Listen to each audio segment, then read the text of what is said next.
My husband was a staunch Christian. Before our wedding, we respected ourselves and dignity before we got married. But after our wedding, my husband couldn't get me pregnant.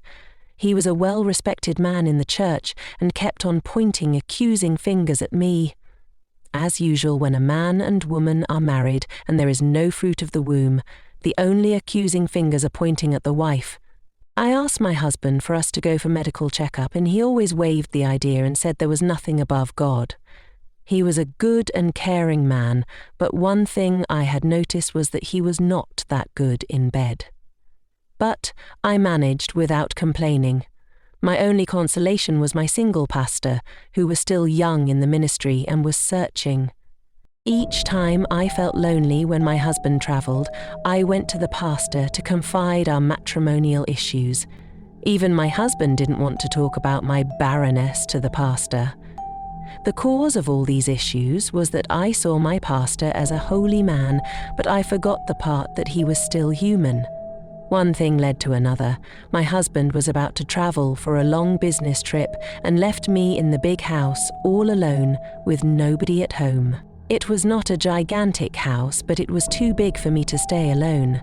And there was only one person my lovely husband could trust me to, and it was the pastor. So he told him, "Please, pastor, I am travelling for 3 months, and I will like you to look after my wife for me. I don't even want any male servants around her at home. I don't trust them. Her duty will be just to take care of the house and cook for herself, so no need of hiring servants or maids. I have provided her with everything, but if she needs anything, she should reach out to me." It was just normal for the pastor to visit me regularly, and since he was single, he sometimes had to stay with me in the house and slept in the guest room. Especially when the rumours of the bandits who were breaking into homes circulated. I was never worried of his presence. He gave me comfort. Imagine being a woman afraid of sleeping alone at night in a big house, being protected by a pastor who was not only spiritually able to fight my battles, but physical strong to protect me. Sometimes I ran to his arms when I had a nightmare and slept in his room when I was scared. But it was all my fault, because I had forgotten no matter how spiritually strong he was, his flesh was still the flesh. The more he protected me, the more I was comfortable around him. My husband called once a week, and sometimes he called just for a brief moment, because where he was, his days were my nights, and he was busy during the day. The days he could call me, he had to always rest because of his hectic day. That was how I ignorantly tempted my pastor. Sometimes I forgot he was home and jumped out of the bathroom naked, and he would apologize for bumping into me. He never took advantage of it and never told me he had feelings too. So that day, as usual, I felt so cool at night and scared, so I couldn't sleep on the big bed in my husband's room alone. I decided to go knock his door. As usual, it was midnight, and he always got up to pray. Then I joined him in prayers. We prayed, I told him I was scared, and he asked me to sleep on the bed. But before we went to bed, our eyes jammed each other, and my heart felt a very strong emotion for him. My pastor had also fallen in love with me. He couldn't tell me, but I saw it in his eyes. But as a pastor, he had to be strong. I knew it, because during his prayer he asked God, "Please, Lord, take away negative thoughts from my mind and give me the strength to keep to my promise. I am weak, Lord, give me strength." But the moment I stepped in to join him, he lost focus. He couldn't find words to say to God, but I didn't know he had fallen in love with me that much. That night nothing happened, and he really wanted my husband to return back soon, but he couldn't allow me alone in that house. If something happened to me, my husband was going to hold him responsible. Living with him for 2 months made me start to love him, because he had this way he treated me like a papa could do. Soft, caring, decent, respectful, and more to that, he treated me with tenderness. And I was not the only one who noticed that. That was how he treated every Christian in the church. I don't know what went over me. I was not a devoted Christian like my husband, so I was easily carried away by pleasure. I started desiring the pastor because he was still young, but I hid my feelings because I knew it was wrong. But I was not strong in prayer as him, so I discovered I lust after him, and each time I did, I always had dreams of a man using his face to sleep with me in my dreams. When that first happened, I started having uncontrollable feelings and emotions for my pastor. When I learned that he wanted to be engaged, I was mad and jealous. The worst was when I saw him with another girl. I couldn't bear it. So one day I returned from the church, and he had told me he will not be coming over to spend the night in my place. He had assigned a sister to stay with me because he needed to concentrate, but on my own thoughts I knew he wanted to get over me. That night I couldn't sleep. I only thought about my pastor and dreamt again he was making love to me. When my husband called me on phone, I didn't even want to pick, but when the pastor called to ask how I was doing, I didn't want him to quit the line. I got angry when he dropped the call. I started feeling that I had gotten married to the wrong man, and more to that, my husband was not good in bed. I always imagined the pastor on me, because one night I slept beside him and his morning wood touched my body on a sensible place, and that was one reason I started lusting after him. My husband had never had that strong mood, and I understood that was the reason he couldn't satisfy me. But my pastor was very stiff. So one day the sister who stayed with me had an emergency and left because her mother was sick, and the pastor came overnight. Then I made the mistake of my life. I did it intentionally because I usually slept with my trouser as respect for him, but I slept with a short gown and without my lingerie. I even slept off, and when I got up, his hands had by mistake touched my sensitive part, and I got intense that morning when I felt his morning wood.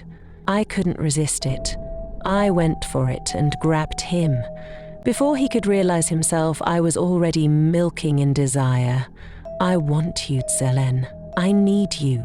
My backside was already on his think, rubbing so hard, and one of his hands on my breasts, which I grabbed. The pastor tried to resist, but I turned my whole self to him without my cress on, and with his feelings for me, he was already in a very hot state. It took more than self-control to resist, and he actually grabbed me with outrageous desire and went on siding hard on me, and I melted for the first time and felt another level of energy in him that made me long for more. But I had actually forgotten that a woman's ovulation period was when her desire for a man was so intense, and lost my self-control. I had committed the worst sin I could ever think of.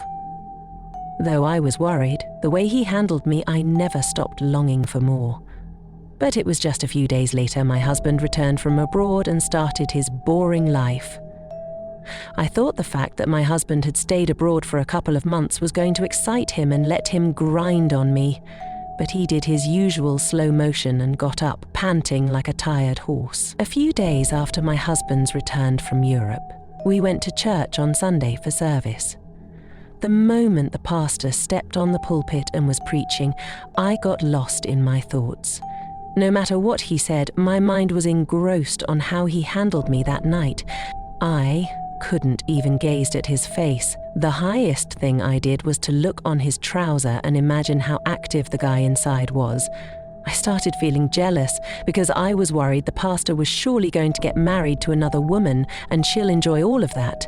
Even the pastor himself was not comfortable looking at my direction, but he seemed like he had remorse for what happened though. I couldn't stop thinking about him. After the service, my husband actually met the pastor outside to thank him for taking good care of me in his absence. I stood there before him like an innocent wife, but the thoughts of the pastor were all over me. After the salutations, my husband offered what he had kept for him in an envelope, and I really murmured within myself, "Payment after servicing your wife." The pastor was good, and since I ever got married to my husband, I have never been put on such an amazing spot by any man. I didn't know that the reward of my sins was not only death. because 2 months later, I started feeling dizzy and my body was weak, like I had light fever. So I told my husband, and he took me immediately to the hospital. And after conducting the test, the doctor said, "Welcome from abroad, sir. You are now a real man." We couldn't understand what the doctor meant by that, and when my husband inquired, "What is wrong with my wife that makes me a real man?" "Don't be scared," the doctor said, and added, "Your wife is 2 months pregnant." "Can you just repeat what you said? Did I get you right, doctor?" "Your wife is 2 months pregnant."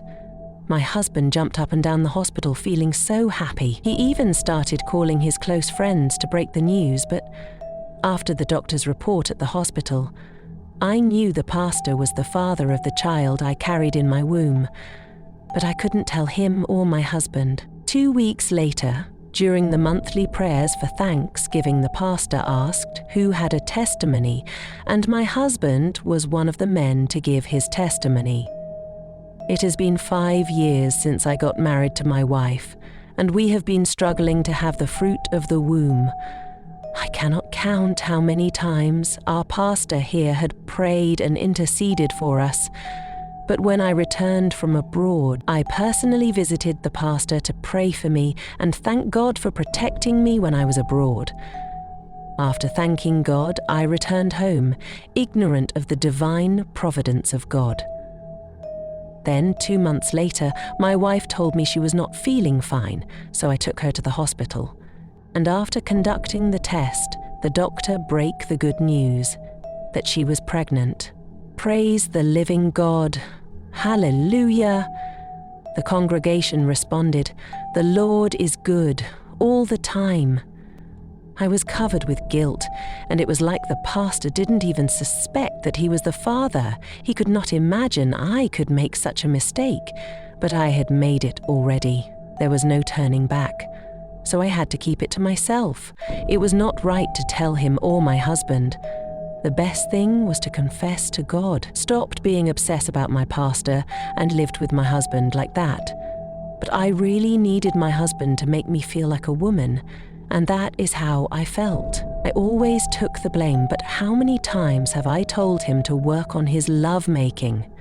Stop being too obsessed for his job and know that he married a young girl, but he kept on taking me for granted, and though I tried, I still remembered the moment I had with the pastor. I knew it was not easy for me to ever commit the sin again, because the pastor avoided me, but I could easily melt in another man's hands. Many could have blamed me, but no one could understand, except those that we wore the same.